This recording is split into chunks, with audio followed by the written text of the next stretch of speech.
Welcome, fellow human beings, to Addiction Abuse Recovery Podcast. I'm Matt Logan, founder of Matt Logan Speaks. What we try to do at Matt Logan Speaks is just bring you positivity. It's kind of a positivity channel. And one of the ways that we do that, we want to just highlight and celebrate people's recovery on this podcast. Recovery from abuse, recovery from addiction. So please help me welcome your host, Sherry Irvin. Hi everyone, with me today I have special featured guest star Randee Sundvall. Randee is a single mother of 6 children. She is currently working as a chemical dependency technician in one of the halfway houses that for women here in Rochester, Minnesota. And another cool in your hat is that you have just recently celebrated 1 year of clean time. Yay! From alcohol, fentanyl, and methamphetamine. Randee has also not had the most ideal life, but she is a survivor of domestic violence. Randee has paid a personal price as well by being incarcerated for 8 years for a second-degree felony drug possession charge, but that's Randee's story to tell. So without further ado, it is my pleasure to introduce to you Randee Sundvall. Welcome, Randee. Welcome. Thank you for having me. So, I mean, you've had quite the story, and now you have this year clean time, and I know that it's been an ongoing battle. There's been the chronic use, the relapsing. When did you realize that you had just finally had enough? Obviously incarceration is huge, but you've stuck to that year, and what's given you the strength to carry on and continue to do what you're doing? Well, I'd like to say my story started May 30th, 2019. It was a Wednesday morning. I remember being arrested for a warrant for my arrest that I not keeping in contact with my probation officer. I was really known for not keeping in contact. I remember sitting in the back of that squad car thinking, oh God, I can finally rest and eat. I mean, who sits in the back seat of a squad car thinking, oh, I finally get to eat, or get some rest, I knew that day was the beginning of what I had to do to get where I'm at now. I surrendered. I surrendered everything. I knew that I'd have had a 22-year battle with drugs and alcohol and this lifestyle. It was, I kept trying to fit in, but I don't think I fit in all that well because I was always trying to help people some way, shape, or form. About 2 weeks into my incarceration there in Beltrami County, a lady came to me. Well, actually, the jailer came to me and said, Sundvall, you have a visitor. And I'm thinking, okay, who's going to visit me while I'm in jail? I don't ever have visitors. Well, this representative from Minnesota Adult and Teen Challenge came to me. She sat across from me, just like me and you. And she looked at me and she said, Randee, when are you going to be tired? When is the day that you're just going to be sick and tired of being sick and tired? And I told her, I am. I am. I need help. But see, this hadn't been my first time I'd asked for help from somebody. So, being in a facility or a program, a locked facility, I could always, soar really high. But I knew there was something different about Minnesota Adult Teen Challenge, really. It was this glow I seen in her, this brightness, this shine, this aura about her that I wanted. I wanted everything that she had. She just looked like she had no worries in the world. She was full of love, and she handed me this application across the table, and I was thinking, me? Fill out, what do I got to fill out application for to get in the treatment program? I was thinking, okay. At this time, my mind distortion, my thought process, my everything was just had its toll, so you can imagine me filling out an application. I was like, how do I do this? Why do I do this? So I filled out the application. She says, we'll get back a hold of you in like 30 days, with an acceptance letter. And still in my mind, I'm thinking, an acceptance letter, really, wow. So, I ended up doing 3 different county jails, a total of roughly around 180 days. But while in this time, I'd done every church program, every self-help parenting class, GED, I've done support groups. Teen Challenge comes to the jails and does their help.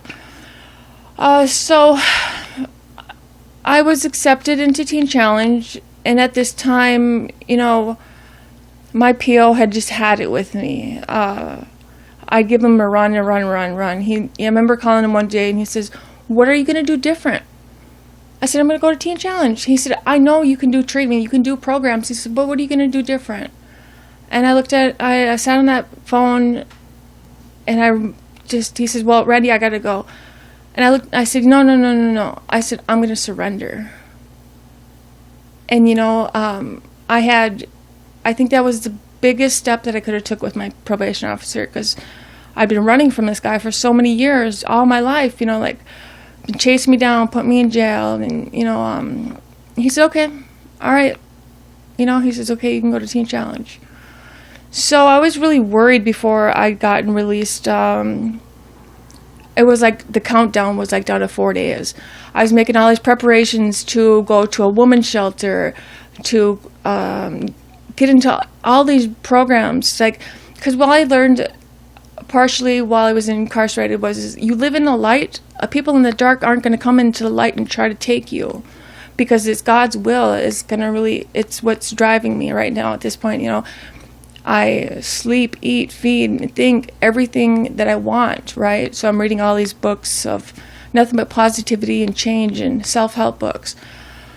I changed who I was sitting with, talking to, how I was acting, how my speech was. Because in this change, you have to change everything, right? Everything around you. So I think I was done in 2 days. The lady.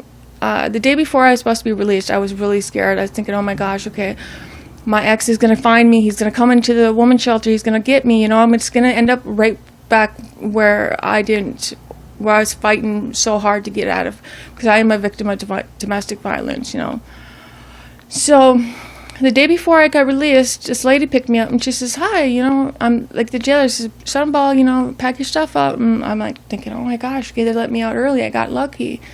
But then at the same time, I'm scared because of where I had just fought to come, to leave. I can't explain the power of somebody, of what they have over you when you're a victim of domestic violence. For me, words are very, I just can't explain it. So my journey started there. September 28th, I did my intake for Minnesota Adult Teen Challenge. I was only doing the short-term program, and I shouldn't say only. I was accepted in to do the short-term program, which was a blessing for me. I knew how to get sober and stay sober because I've tried it and done it before. But what I didn't know was the internal healing that I had to do. I didn't know that my spirit was caught in this, I like to say, like a net of some sort, and was just trapped there. And until it healed, I couldn't fully heal, and my body couldn't be in a line, right?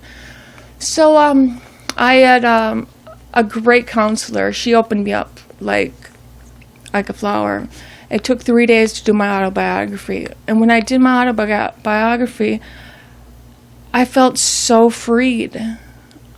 Like nobody had ever asked me truly what my life was about.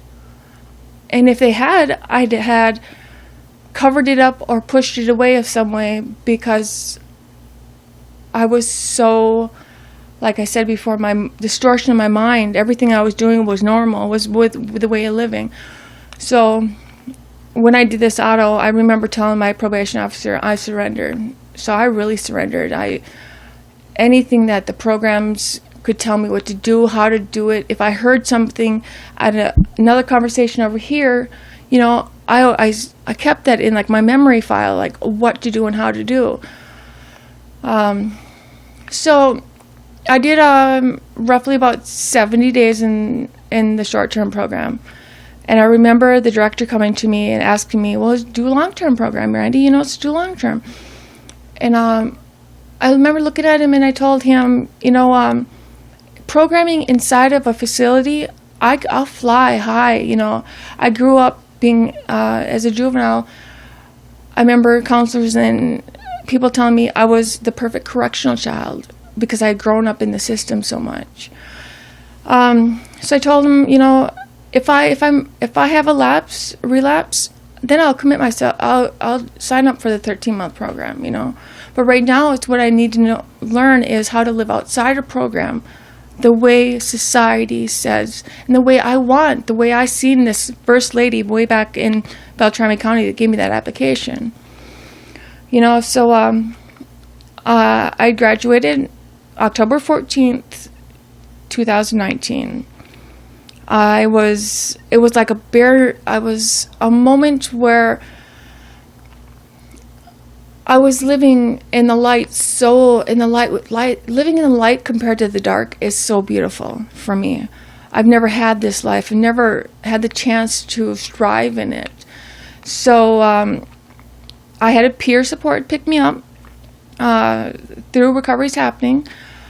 She's she's one of the best ladies I could ever ask for. She's there to guide me, to help me, to resources and stuff, and she's done everything that and more, my peer support. So she picked me up from Teen Challenge and brought me to Recovery's Happening, because I also live in a sober house. I also had to fill out application, go to an interview, and be accepted to be in this living situation. And when I had my interview to Recovery's Happening, I remember telling these ladies, like, they asked me a question, why do you want to be part of Recovery's Happening, women's recovery home? And what do you have to offer? And, and I said, this is the greatest opportunity I've ever had to teach me how to live independently, not underneath a man. Because I've always lived with someone, but it was never mine. I've got children and all this, but it was always underneath, I like to say, a man's thumb, because I think that's the only way I knew how to live, So this opportunity was like, I remember going on Facebook Live and being like, oh my gosh, your girl's making moves, I am a big fan of Facebook Live for the big events like that, what I do, because it's a big milestone, people a year ago from October 14th, well, not even a year, would have thought, hey, she's going to go to treatment, she's going to come back, and nothing's going to change. But you know what? Being vulnerable, being open to change, just surrendering in general, like accepting the help, asking for help, is the biggest thing. Changing people, places, things, your surroundings, everything that makes you uncomfortable is the new change for this new way of life. I came here, I like to say I was bare naked because I didn't have no support, no family, no friends. My family was Teen Challenge, and it was just a chapter of a new life for me. And this life I'm making it, So I can remember it being rough and rocky. I had to do intensive outpatient. I was 20 hours a week. I had to figure out how to get there. I didn't have some friend to call to say, hey, I need a ride to intensive outpatient. Can you get me there? I had to figure out from these 2 feet how I was going to get there. I had to use all the resources that Teen Challenge taught me and my peer support, how to ask for help. And I'm telling you, asking for help was one of the biggest things. Like today, I ask for help all the time, but at first it was really hard. I never rode a city bus before. I never had to use my own feet and figure out by myself how I'm going to get something, or how I'm going to get a cigarette, or how I'm going to get my next meal, because I'd always lived with a man to provide that. And then, you know, it was never for the right reasons. It was always because drugs, alcohol, and a place to live. So, you know, I'm about, let me see, October, November, December, about 6-7 months into the sober house now. Now I am president of the sober recovery residence that I live in. Congratulations. Thank you. I'm at Country Club Manor. I run a very tight ship. You know, I make sure that I am in contact with anything and everyone that the girls have contact with. If they go to school, I make friendships with their instructors or teachers, their sponsors, their friends that they go to meetings with, because I'm very big on communication too. Even if it's the smallest thing of communication, all communication is good. You know, because I think of ourselves as a family. You know, we all need to know what everyone's going through in order to really, truly know what's happening in that day. You know, we sign in and out for safety reasons, you know, because truthfully, if we don't sign out and we don't know where you're at and something does happen, how do we know how to help you? You know, communication is the key of this. Since I'm sober, I have regained, it took me a year, but my sister has let me have communication with my youngest. That year was the hardest year of my life. I didn't even want to count months. I didn't want to count days. I didn't want to anything, because I just knew that May 30th, 2020 was the day that I could have communication with my daughter, my kids. I've got the greatest family ever. You know, my kids are with my family right now. That's the best choice, best option for them, because I couldn't provide for them what my family could right now. A lot of women and a lot of people think, oh, it's so easy for you to say that. Well, it wasn't easy for me to drag my kids along while I was self-destructing my life and theirs. So from me getting sober, I have a son that has been sober with me. That's it happens like a domino effect. I have a little brother that has asked for help, and I'm in the process of getting him help, him and his family. I have another sister that has been almost 5 years sober, and our relationship has grown tremendously too. I sponsor women. I was going to hospitals and institutions, a couple meetings, you know, just to give back, to show them what the outcome can be.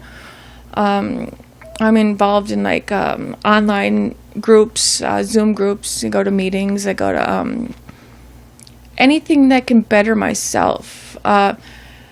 If I see or know of somebody having a hard time or struggling, you know, I do as much as I can as reaching out, because the newest member to like NA or AA is the strongest one, because it's their first step coming into our.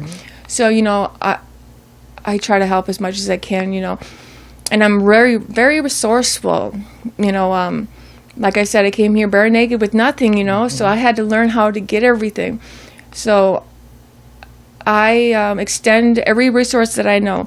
If I know of somewhere that's giving out free hygiene, boy, I keep it in my little memory file, and then somebody new to the program comes in, I'll put them a little care package together, or let them know about the resource and how to get there, you know, or who can help them, or, you know, help arrange a ride. I've also was recently elected to write an essay to United Way for the grant funding for Recovery's Happening Homes. Nice. Tiffany, everybody at Recovery's Happening just loved, you know, they always tell me I have a strong story, you know, get it out there, tell your story. And that's what I'm doing here, like today. It's like I'm hoping, like, to make a change in people, or not a change, but just to have people back at home see that hey, Randee's doing it. Randee Pugsley's out there doing this. You know, she not even a year and a half ago, she was out here running ragged with us, and now today, look at her. You know, that change can happen as long as you put the work into it. It will happen. It'll, you know, time will tell. And I also want people at home to know that these people aren't trying to tell you what to do. That's the last thing they want you to do. They want what's best for you, and they're showing you the path of what has worked for millions and many other people. Surrender, communication, and having some sort of higher power is the key of this. Changing the people, places, things, surrounding is a big thing. I've been home twice now, but believe me, I have an army of people around me at every moment that I go home, because I still don't trust myself. And that's a big step to say, because I'll have, that's accountability on my half, you know? It's because I have 22 years and running around back at home in Bemidji, you know?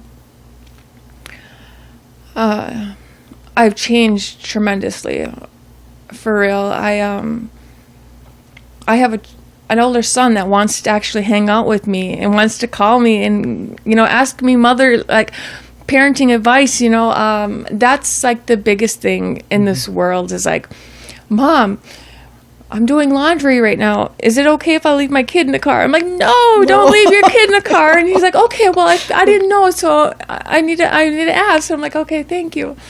He's like, okay, you know, or Mom, my son has a rash. What do I do? You know, and that makes me so proud, because I'm able to do this for my children now, you know. And Absolutely.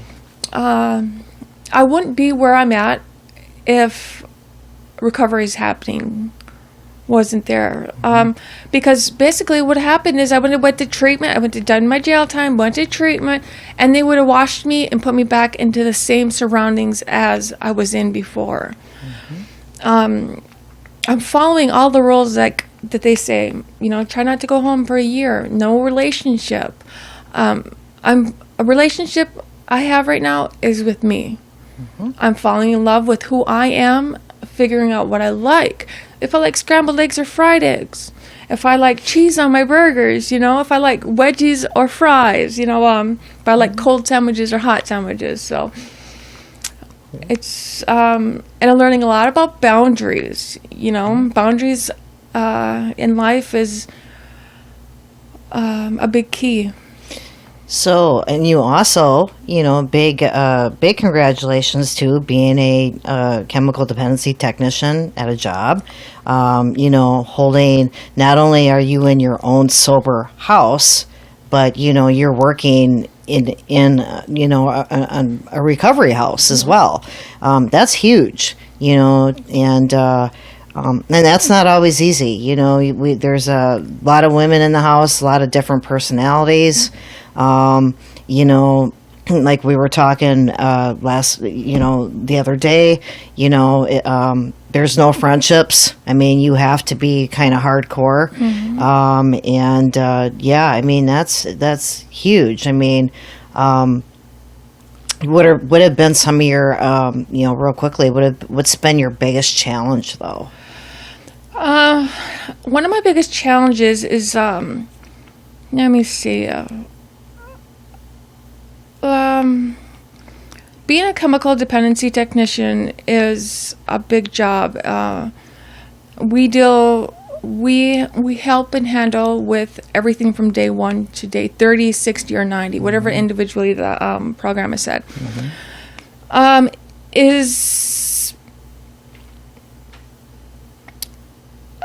me see. Is watching a person self-destruct. Knowing that you can give them all the advice in the world and sharing your story and your experience with them, and still watching them spiral down. You know, it was hard at first not taking my work home, because I I like taking care of people. I like being there for people. I feel like I fit in very well because, I'm fresh at this too myself. I get a year and a half, and the girls always say, you're meant to be here, Randee. You're meant to be here. You're awesome at this job. So is watching them self-destruct. That is hard. And, for me, that was one of the biggest things with sponsoring is when I had one that would fall off. It was hard not to take that personally, but I learned from my sponsor and my grand sponsor that, that's not my responsibility. So, wow, what a story you have. It's amazing, what you've done in such a short period of time. And I know for a fact that you have helped the newbie, so to speak, come in. And you're right, that is one of the biggest things is asking for help. When we first get into the program, we're all vulnerable. We don't think anybody cares. So for you to go out of your way to welcome that person, being so fresh too. And we've always talked about what we were talking about too, especially the 7-month period is always considered your danger period. We think we got this. Nah, I think I'm okay. That's your danger period. And for you to keep climbing and going past that danger period.